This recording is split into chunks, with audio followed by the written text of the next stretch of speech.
जय श्री कृष्णा। कैसे हो आप सब? ये बताने के लिए कमेंट बॉक्स में जाकर जय श्री कृष्णा अवश्य लिखिएगा। मेरे यूट्यूब चैनल पूजा पाठ रश्मि के साथ चैनल में आप सबका बहुत बहुत स्वागत है।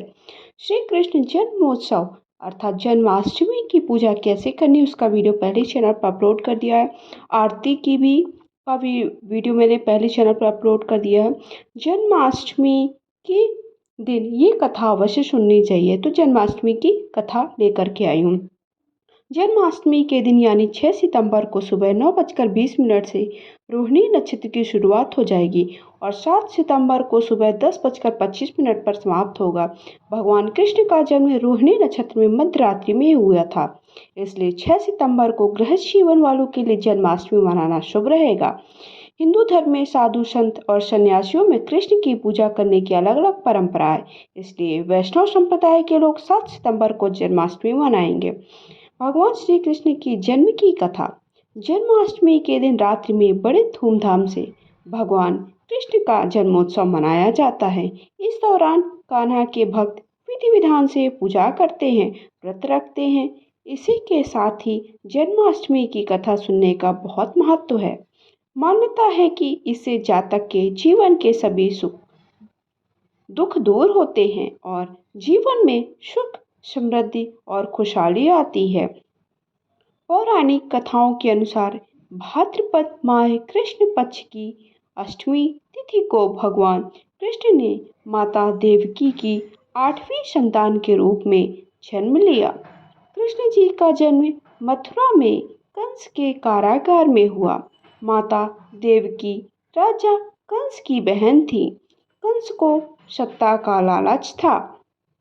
उसने अपने पिता राजा उग्रसेन की राजगद्दी छीनकर उन्हें जेल में बंद कर दिया था और स्वयं को मथुरा का राजा घोषित कर दिया था।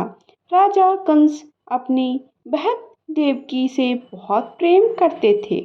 उन्होंने अपनी बहन का विवाह वासुदेव से कराया था, लेकिन जब वह माँ देवकी को विदा कर रही थी, तभी एक आकाशवाणी हुई कि देवकी का 8वां पुत्र कंस की मौत का कारण बनेगा। यह सुनकर कंस डर गया। उसने तुरंत अपनी बहन और उनके पति वासुदेव को जेल में बंद कर दिया। उसके आसपास सैनिकों की कड़ी पहरेदारी लगा दी। कंस अपनी मौत के डर से देवकी और वासुदेव की 7 संतानों को मार चुका था। इसके बाद भाद्रपद माह कृष्ण पक्ष की अष्टमी तिथि को रोहिणी नक्षत्र में अंधेरी रात में भगवान कृष्ण ने जन्म देवकी के 8वें संतान के रूप में जन्म लिया। श्री कृष्ण के जन्म लेते ही कोठरी प्रकाशमय हो गई। आकाशवाणी हुई कि विष्णु जी ने कृष्ण जी के अवतार में देवकी के कोख में जन्म लिया है। उन्हें गोकुल में बाबा नंद के पास छोड़ आए और उनके घर एक कन्या जन्मी है, उसे मथुरा लाकर कंस को सौंप दी। आकाशवाणी सुनते ही वासुदेव के हाथों की हथकड़ी खुल गई। सभी पहरेदार सो गए। कान्हा जी ने टोकरी में बाल गोपाल को रखकर सिर पर रख लिया और गोकुल की ओर चल पड़े। कान्हा को गोकुल धाम ले जाने में वासुदेव के कई मुसीबतों का सामना करना पड़ा। यमुना नदी कृष्ण जी के चरणों को स्पर्श करने के लिए उफान पर आ गई, लेकिन चरण स्पर्श के बाद वह फिर से शांत हो गई। वह कान्हा को बाबा नंद के पास छोड़ आए और गोकुल से कन्या को लेकर वापस आए। जेल अपनी आप बंद हो गए, हाथों में हथकड़ियां लग गई। कन्या की रोने की आवाज सुनते सभी पहरेदार उठ खड़े हुए। कंस बंदी गृह आया। वहां कन्या को देवकी और वासुदेव की 8वीं कन्या समझकर उसे मारने चला, लेकिन वह आकाश में उड़ गई।